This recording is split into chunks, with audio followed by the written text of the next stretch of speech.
अगर आप किसी और के सपनों की एक झलक देख पाएं, तो आप क्या देखेंगे?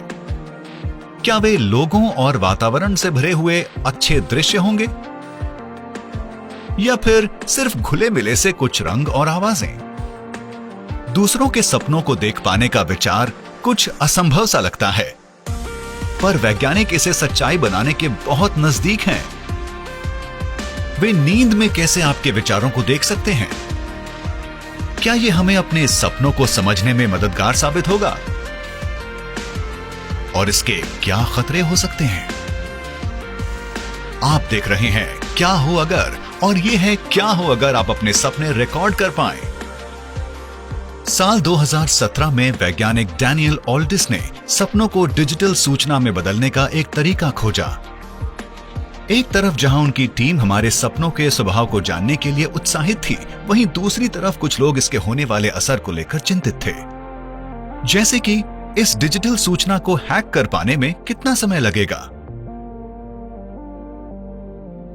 हम रात करीब 2 घंटे सपने देखने में बिताते हैं, जिसमें से 5 से 6 सपने देखते हैं, पर उठने के कुछ सेकंड्स बाद ही हम उनमें से 95% सपने भूल चुके होते हैं। नतीजन, हर सुबह हम अपने सपनों में देखी गई कुछ विचित्र कहानियों के टुकड़े जोड़ने में लगे रहते हैं, जिससे हम उनका मतलब निकाल सकें। सालों से ही लोग इस रहस्य को जानने की कोशिश करते रहे हैं कि आखिर हम सपने क्यों देखते हैं। न्यूरोलॉजिस्ट सिगमंड फ्रॉइड के अनुसार सपने दबे हुए सेक्सुअल और आक्रामक भावनाओं का द्वार होते हैं। साइकियाट्रिस्ट कार्ल युंग ने सपनों को एक शुद्ध परिभाषा की तरह देखा है, जो कि हमारी उन समस्याओं को सुलझाने में मदद करती है जो कि हमें तब होती हैं जब हम जागे होते हैं।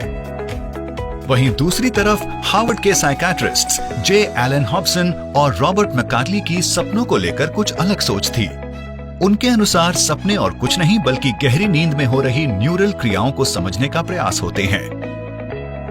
पर ये सब सिर्फ सिद्धांत हैं। अगर हम अपने सपनों की गहराइयों में जाना चाहते हैं, तो हमें उन पर ध्यान देने का तरीका ढूंढना होगा, और ये हमें वापस डैनियल ऑल्डिस पर ले आता है।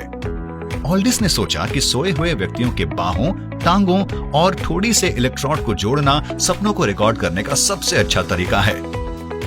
जब हम अपनी सबसे गहरी नींद यानी REM या रैपिड आई मूवमेंट में पहुंचते हैं, तब भी हमारा मस्तिष्क नर्व इंपल्स भेजता है। ये हमारी शारीरिक गतिविधियों को हमारे सपनों में दर्शाते हैं। इलेक्ट्रोड इन इंपल्सेस को नापकर जानकारी इकट्ठी करते हैं और इसे एक अवतार से जोड़ देते हैं, जो कि सोए हुए व्यक्ति की गतिविधियों की नकल करता है। इस टीम ने 6 इलेक्ट्रोड्स को व्यक्ति के मुंह और गले से जोड़ा ताकि उसकी भाषा को समझा जा सके।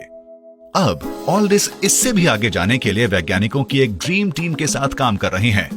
वे मस्तिष्क के विजुअल सिस्टम को टैप करके मस्तिष्क की भाषा, शारीरिक गतिविधियों और सपनों के दृश्यों को रिकॉर्ड करना चाहते हैं। उनका मानना है कि अगले 10 से 20 सालों में लोग इस टेक्नोलॉजी से अपने सपनों को अपने कंप्यूटर या स्मार्टफोन्स में रिकॉर्ड करके अगली सुबह देख पाएंगे। पर इन सब का क्या फायदा होगा? हम अपने सपनों को देख तो पाएंगे, पर क्या ये हमें अपने आप को समझने में मदद करेगा? हम अपने सपनों का गलत मतलब भी तो निकाल सकते हैं, और इन गलत मतलबों को जीवन का आधार भी बना सकते हैं। और अपने सपनों को डिजिटाइज करना बहुत खतरनाक साबित हो सकता है। क्या होगा अगर किसी ने हमारी इस डिजिटल सूचना को हैक करने का तरीका ढूंढ लिया? वे हमारे विचारों में शामिल होकर हमारे लिए गए फैसलों को प्रभावित कर सकते हैं, या हमें हमारे किसी शर्मनाक विचार को लीक करके ब्लैकमेल भी कर सकते हैं।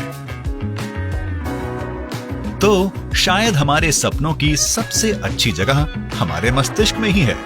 हमारे लिए ये पता लगाना ज्यादा सही रहेगा कि हम अपने सपनों को काबू में कैसे करें, बजाय इसके कि हम उन्हें रिकॉर्ड कैसे करें। पर ये दूसरे क्या हो अगर का विषय है।